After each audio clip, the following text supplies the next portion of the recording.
Si Dieu existe réellement, Oui. pourquoi il y a tout ce malheur dans le monde alors que Dieu existe? Alors, je vais te dire une chose. Au paradis, tout est beau, tout est propre, tout est rose. On est d'accord? Pourquoi? Parce que là-bas, il n'y a aucun homme qui pêche. Dieu est contre le péché. Il suffit de se rappeler des 10 commandements. D'accord? Dieu donne ses 10 commandements et Dieu en a donné plus. Tu ne tueras pas. L'homme fait la guerre. Tu aimeras ton prochain. L'homme déteste son prochain. Honore ton père et ta mère. Les gens insultent les mères des autres. Tu ne commettras pas d'adultère. Il y a de l'infidélité à droite à gauche. En gros, le monde fait le contraire de ce que Dieu demande. Ah, c'est la cause de tout ce qui se passe ici-bas. Dieu se permet d'être en colère, de frapper et de punir. Je te parle de l'histoire de Noé. On parle souvent de l'arche de Noé avec le bateau et les animaux. C'est bien beau, d'accord? La famille de Noé est sauvée. Mais les autres, ils sont où? Ils sont noyés. Il faut se rappeler, ça c'est qui les a noyés? C'est Dieu. Pourquoi? Parce qu'il ne voulait pas écouter le prédicateur de la justice, Noé. Il ne voulait pas l'écouter. Il pensait que c'était un fou. Il est en train de construire un bateau de je ne sais pas combien de mètres de long et de hauteur, etc. Mais qu'est-ce qu'il fait? Il savait ce qu'il faisait.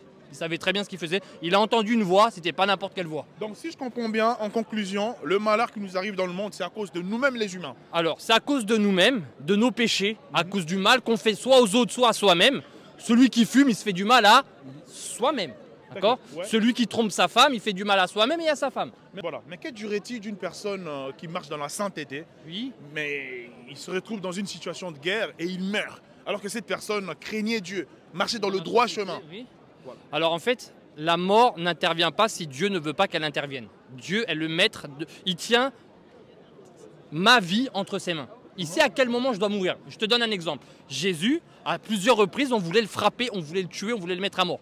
Les Juifs, on voulait l'attraper, ils voulaient le mettre à mort. Mais la Bible dit, son heure n'était pas encore venue. Donc quand ton heure n'est pas encore venue, tu pourras te retrouver à l'hôpital 27 fois, tu ne mourras pas. Tant que Dieu n'a pas dit que tu mourras, tu ne mourras pas. Celui qui n'a pas Dieu peut mourir à tout instant. Parce qu'il n'est pas entre les mains de Dieu, il est entre les mains de quelqu'un d'autre. Et ce quelqu'un d'autre, c'est Satan. Quelqu'un qui rejette Dieu. Jésus a dit, tu ne peux pas servir deux maîtres. Tu peux pas, soit tu sers l'un, soit tu sers l'autre.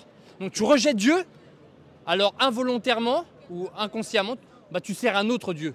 Et cet autre Dieu, la Bible l'appelle le Dieu de ce siècle. Et le Dieu de ce siècle, c'est Satan.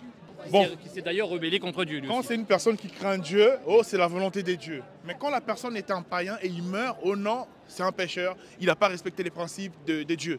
C'est quand même bizarre. Théoriquement, il y a une chose, on ne peut pas comprendre cela. Enfin, Dieu est amour, Dieu est plein d'amour. Jésus a dit, venez à moi, je ne mettrai pas dehors celui qui vient à moi. Maintenant, celui qui abandonne Dieu, celui qui rejette Dieu, alors que Dieu a fait il a envoyé des SMS, il a envoyé des appels à plusieurs reprises. La personne, elle dit nada, nada, je veux pas de toi. La personne, elle assume ses choix. Elle est libre, c'est pas un robot. Mais par contre, il y a un jour de jugement. Il y a un jour de châtiment. Comme il y a un jour aussi de récompense pour ceux qui disent oui à Jésus. Il y a un temps pour tout, a dit le roi Salomon. Donc celui qui refuse Dieu, il commet l'un des plus grands des péchés. En fait, il se fait du mal à lui-même. Le roi David, celui qui a vaincu Goliath, David et Goliath. Mais David, qu'est-ce qu'il a dit dans les psaumes? Il a dit, l'insensé dit en son cœur, Dieu n'existe pas. Il est en train de dire que celui qui dit que Dieu n'existe pas, c'est un insensé, celui qui ne croit pas en Dieu. Regarde les œuvres de Dieu. Prends le temps de regarder le ciel, les plantes, les roses, les aliments, les légumes, les hommes, les femmes. Prends le temps de regarder toutes ces œuvres d'art qui ne viennent pas de n'importe qui, mais qui viennent du plus grand artiste au monde. Dieu, au commencement, Dieu créa. Voilà. C'est un artiste.